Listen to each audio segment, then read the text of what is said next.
Brent Butt is considered a Canadian comedy icon. He's the star and creator of the seminal Canadian comedy series Corner Gas, a stand-up comic, an author, and a podcaster.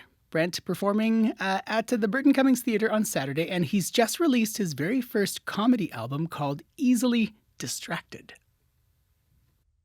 Teachers are worried about you. They'll say things like that. Oh no, show business is not a practical pursuit. You got to make sure you get a college degree to back up on, right? And I just never had that. My teachers were more supportive. They were like, Brent, we think comedy might be your only hope. Really, in terms of being gainfully employed, you're limited options here. Comedy, maybe the circus, maybe something like that. My guidance counselor suggested ghost hunter. Have you thought about ghost hunting, Brent? Something nebulous. A nebulous career would be good for you.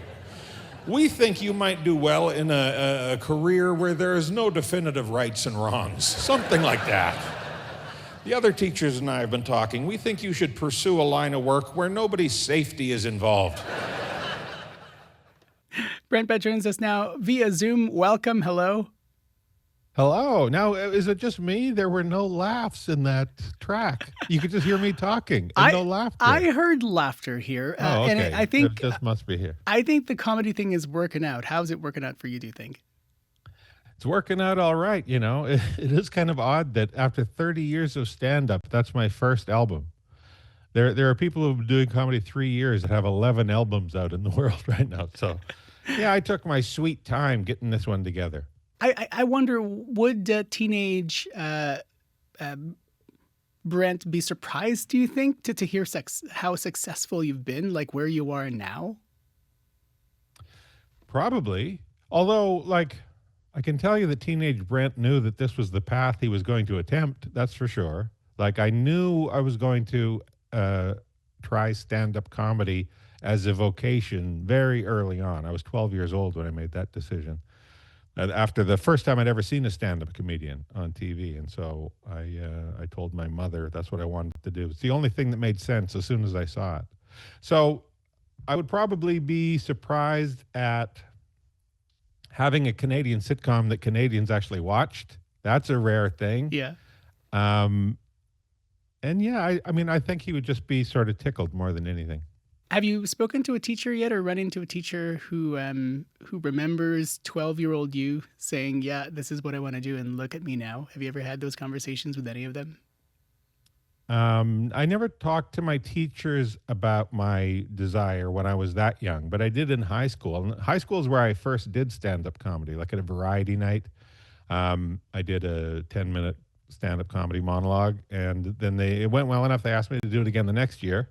And that encouraged me to where I could do it at a club. But I've certainly talked to teachers since I've been a working comedian.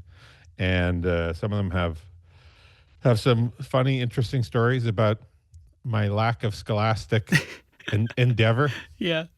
Hopefully they were nice about how they framed your priorities.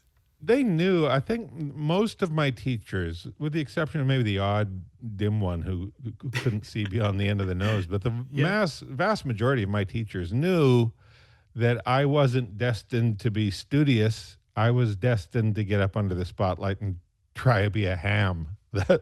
They knew that was the path I was going. So, and they were pretty tolerant of me in school. I was never. One of the teachers said to me, I never minded you acting up because you did it in a way that didn't disrupt others from learning. Often I would just sit and cartoon as opposed to doing the work. So as long as I wasn't preventing other students from learning, the teachers were okay with it. Do what you want to do. You were able to figure it out for yourself. You kind of mentioned this at the beginning of this conversation. You've been in comedy for a while. Why now? Why release a comedy album now and not have 12 or 15 by now? Well, it was always sort of something that I thought it's the type of thing from a production standpoint that I could do on my own. So I always thought, well, I'm going to do it on my own. And of course, in typical me fashion, I never did. And there were always other things that I put on the front burner.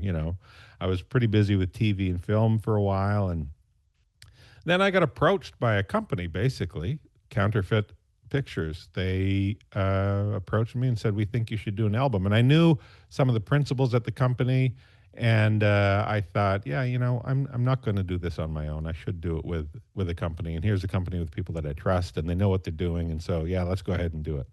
So in sort of typical me fashion, I have all the ideas swirling around in this skull, and then it takes somebody to come along and pull the drain. Boop, let's get that out into the world. Did it help to have a production company be that boop?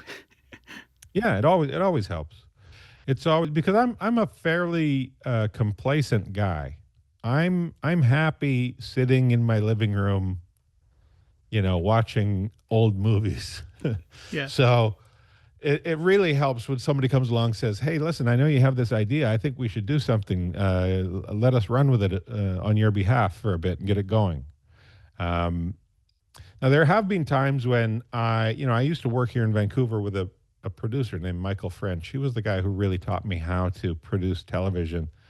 And he's the one who taught me that it's easier to get people on board a moving train than it is to get a train moving. And so in the early days, when nobody was knocking, that's when I was, I had to hustle a bit more. And so fast forward to today, how do you find inspiration when people are still knocking? Yeah, I mean, inspiration just sort of comes from all over the place. I couldn't say the source, but, ideas for things pop into my head all the time, more often than is practical, really. And you sort of develop a sense, you develop a filter. It really developed through stand-up where, you'd have 100 funny ideas throughout the day, but the filter in your mind that you learn how to, it sort of develops over time. You develop this filter that says one of those 100 ideas, you go, oh, that could actually be a thing in my act. That's something I could take and develop. And I don't know what mechanism in your brain recognizes it, but you start to realize the difference between being funny with friends and being funny in a way that is the nugget of something that can be reproduced and honed into a comedic bit. And the same happens for stories, for TV shows, or for books. You have lots of ideas, but every now and then you encounter an idea that you go, oh, that could actually be something. So I don't know where the ideas come from, but I know that over time you develop sort of a filter that allows you to recognize what could potentially be a gem. And what might not be a gem. What about audiences? I mean, you're coming to Winnipeg this weekend. Is there anything special about the Winnipeg audience that helps you with that figuring out what might and might not work? There is something about Winnipeg. I mean, I've always said that Winnipeg is probably the most supportive community for live performance. I mean, it's neck and neck with Edmonton. For whatever reason, these two cities, Winnipeg and Edmonton, support the arts, whether it's a local band, whether it's a play being put on at the theater, stand-up comedy. Like I used to go down and play Rumors Comedy Club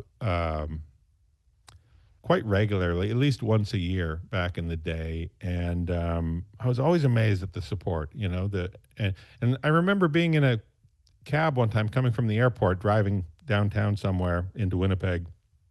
And it was cold, it was minus 35, just been like a blizzard with snow.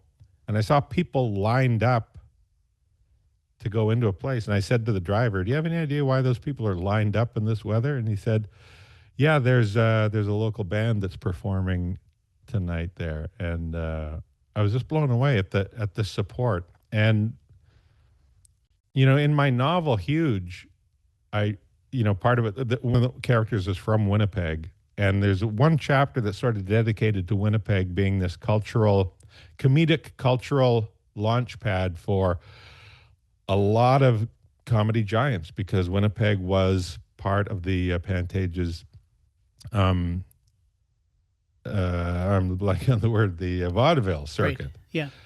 And everybody from Bob Hope to George Burns, Charlie Chaplin, all came through Winnipeg honing their craft. And I think somehow the seeds of that comedy history are still in the city.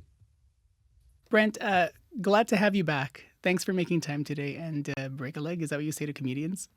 Sure. You can say anything to a comedian. That's the beauty of us. Take care and thank you again.